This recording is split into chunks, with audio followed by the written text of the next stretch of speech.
Welcome to the two-part video series on how to create and use the SQL Adapter within VIS. This first video, I'm going to walk you through the installation and configuration of the SQL Adapter, having VIS talk out to a SQL database and translating it. The second part of the two-part is going to cover doing a join between the AD objects and the SQL objects. So first, as you can see, I've got the virtual identity server up and running. I have a connection over to Active Directory, and you see the OU equals AD, and then the viz config, which is our system visa. So what I'm going to do is I'm going to do a connection over to our SQL database. Let me first show you that SQL database. So the database is here. It's called HR Test DB. You can see I have a table out here called employees. I have a handful of data, UID, given names, surname rather, cost center, department number. And then I have a user ID down here, HR test user, that I'm going to use to connect into this database. So let me walk you through the configuration now.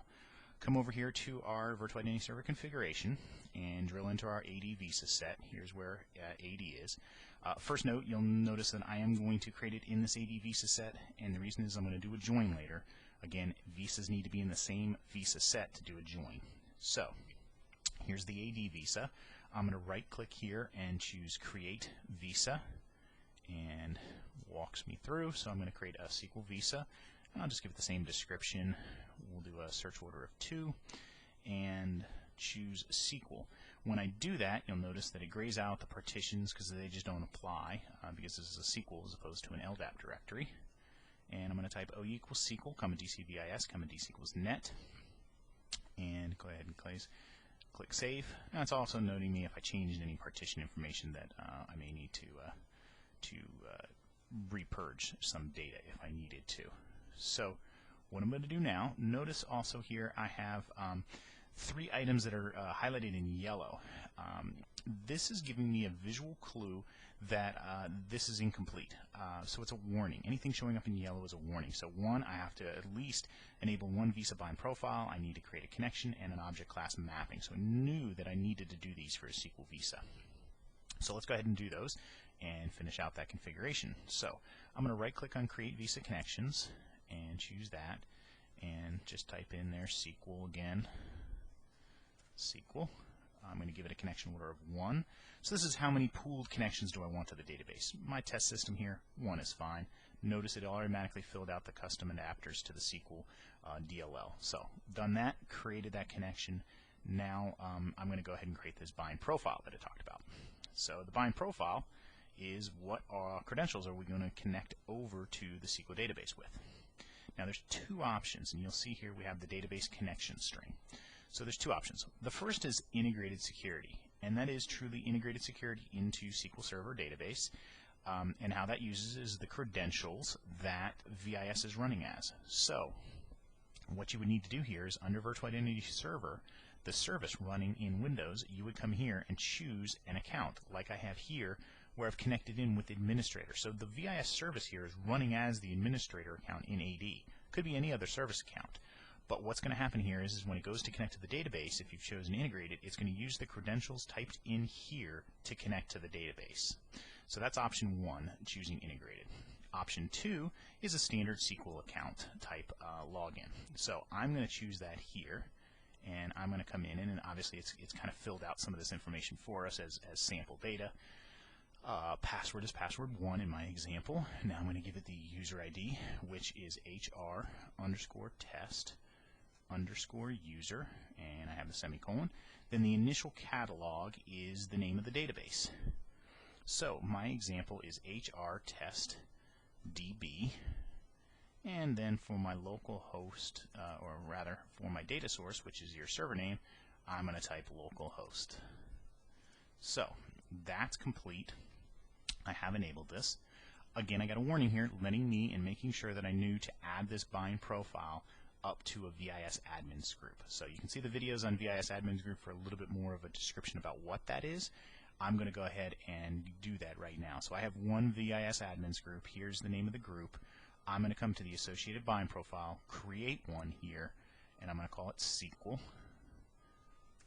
And we're going to come in here, choose SQL. It's the SQL visa, and the SQL bind profile. So that's configured. Again, watch the video in VIS admins group if you have any questions about exactly what that is. Now, let's come down. We had one other thing that was highlighted as yellow that it wanted us to make sure that we configured, and that's this object class mappings. So for a SQL connection, you do need to create a object class mapping with SQL. So what that does is that tells VIS how to translate SQL data into LDAP data. So the first thing is the virtual object class name. What is that? That is the virtual name, which is what we're mapping this to. If it was groups, we would put group here. In this particular case, I have users. So the object class name, or the LDAP object class within VIS, is user.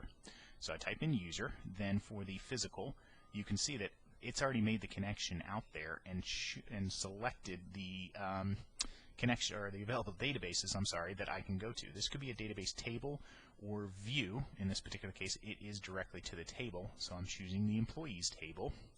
And then what would be the RDN attribute? So again, it's showing me the attributes here in the drop-down list. I'm going to choose UID. So this is what should VIS use to create the relative distinguished name if it needs to create an RDN when displaying in a tree view. So we'll go ahead and choose UID. That's the one that makes the most sense out of the database table, and I'll show you that in a second. So everything's configured. We should be ready to go. We're going to go ahead here and choose the file save XML. We've done that. I'll leave this actually up and running here. We'll go ahead and do a restart on our VIS service. So it's doing a stop, then it'll do a start, create the connection over to the database, and what we should see then is that new OU equals SQL container within VIS, and we should see all of the users that are in that database table. I think I showed you what users we had. Yep. So we have Mike, Larry, Joe, Nobody, and Gene only set there. So let's see. Services started. We have an instance of LDAP Manager already running. So I'm going to come up to that, choose a refresh. We still have our AD, and then here we have our SQL. And there we go. We have the 4 users that were up there. Notice it is using that UID as the distinguished name, or as the relative distinguished name. So how would it choose that anchor object? And it used the UID, which was pretty much the one that made the most sense, because later we're going to map that up. That's kind of the unique identifier out of the database. So maybe if you had employee ID up in the database, you could use employee ID. It's whatever's the unique identifier, likely the primary key of the database table. So in the short video, showed you how to create the connections over to SQL, and we are now browsing SQL data, right? So this is the data that's coming from that SQL database, and we're able to browse that as LDAP data through the virtual directory. So through VIS, we're able to see that data here. Part 2, I'm going to do a join between these objects. Thank you.